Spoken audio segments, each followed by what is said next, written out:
Good morning students. कल हम lesson कर रहे थे संसाधन के रूप में लोग। तो उसमें हमने कल डेफिनेशन समझी थी संसाधन की। संसाधन कितने प्रकार होते हैं और उसमें फिर लोगों की क्या भूमिका है, मानव किस प्रकार एक संसाधन है। इस डेफिनेशन को हमने समझा था। हमने मानव पूंजी के रूप में इसे समझा, संसाधन के रूप में, लोग के रूप में समझा, मानव पूंजी निर्माण में समझा। इन सभी टॉपिक में हमने यही समझा कि लोग किस प्रकार से संसाधन है। फिर जनसंख्या एक दायित्व है या संपत्ति है, इस चीज़ को हमने समझा। आज फिर लोगों के बारे में कुछ और आंकड़े। जीवन प्रत्याशा दर। जीवन प्रत्याशा दर क्या होती है? सबसे पहले तो मैं ये बता दूं, दर यानी कि जैसे परसेंटेज हम बोलते हैं ना, तो हम परसेंटेज मैथ में तो 100 में से निकालते हैं।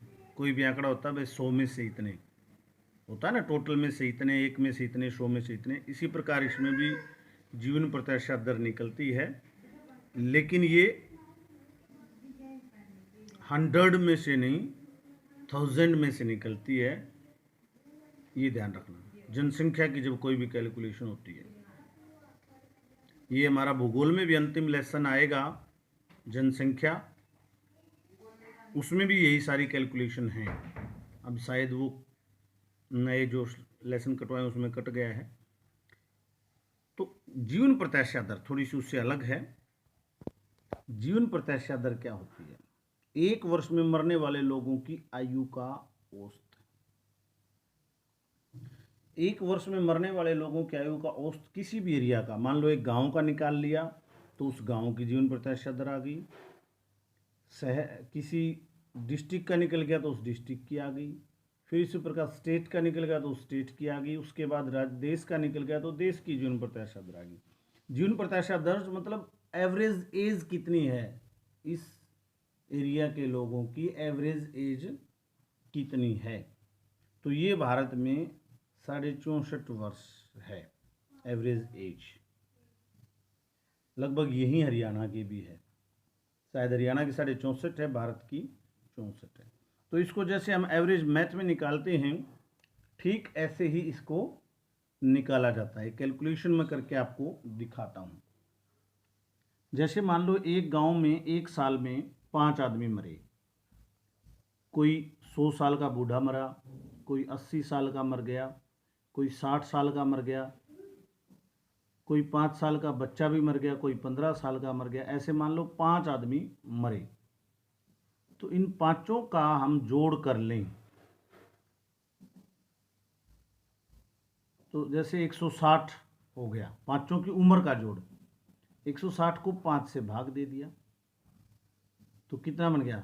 5 दिए 15 और 5 बन 32 साल एवरेज एज होगी। ये जीवन प्रत्याशा दर होगी वहाँ के, उस एरिया के लोगों की, कि भी वो उस गांव में लोग तकरीबन 32 साल जीते हैं, ये कहा जा सकता है। ठीक।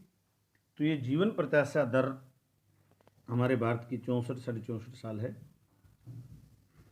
और ये देखा जाए तो एक कम है बहुत से देशों में। ऑस्ट्रेलिया में 90 प्लस है और बहुत से देशों में 90 प्लस है। उसके बाद जन्म दर।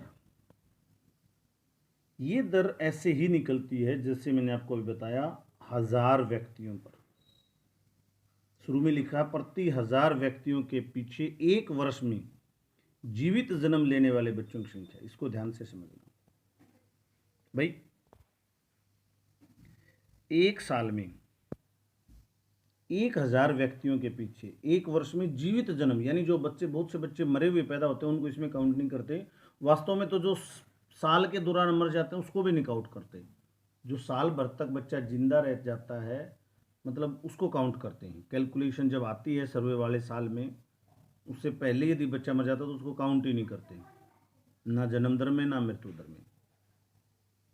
तो एक तो ये, और प्रति 1000 के पीछे कैसे, इसका एक उदाहरण, इसका भी एक उदाहरण बता देता हूँ। जैसे एवरेज हम निकालते हैं, अभी मैंने जैसे बताया जैसे मान लो एक गांव में 4000 जनसंख्या है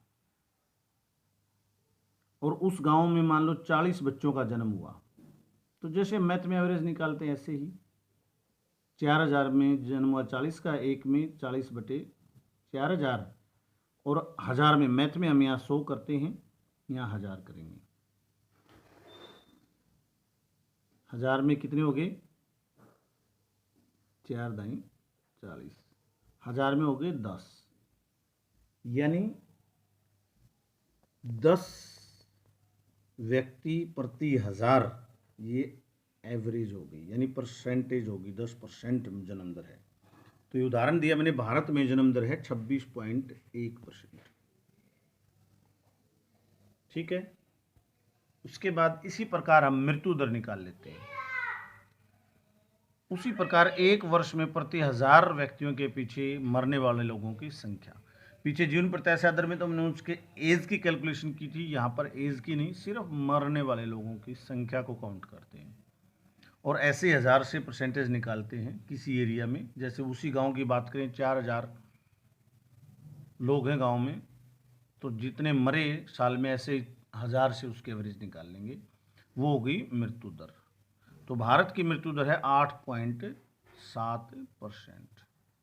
उसके बाद है वृद्धि दर।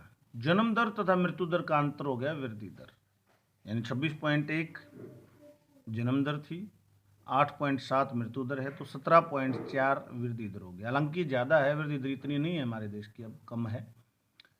ये बहुत पुराने आंकड़े शायद बुक में हैं, आप जन्म दर, मृत्यु दर, वृद्धि दर के ताज़ा आंकड़े नेट से देख सकते हैं।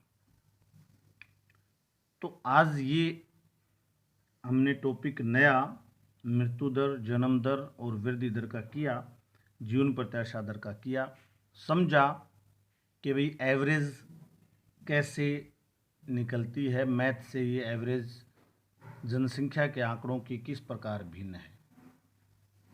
तो बाकी ये बेरोजगारी का टॉपिक भी आज लेना था, लेकिन इसमें कैलकुलेशन में थोड़ा सा टाइम लग गया, बेरोजगारी का टॉपिक कर लेते हैं। आज इतना ही, धन्यवाद।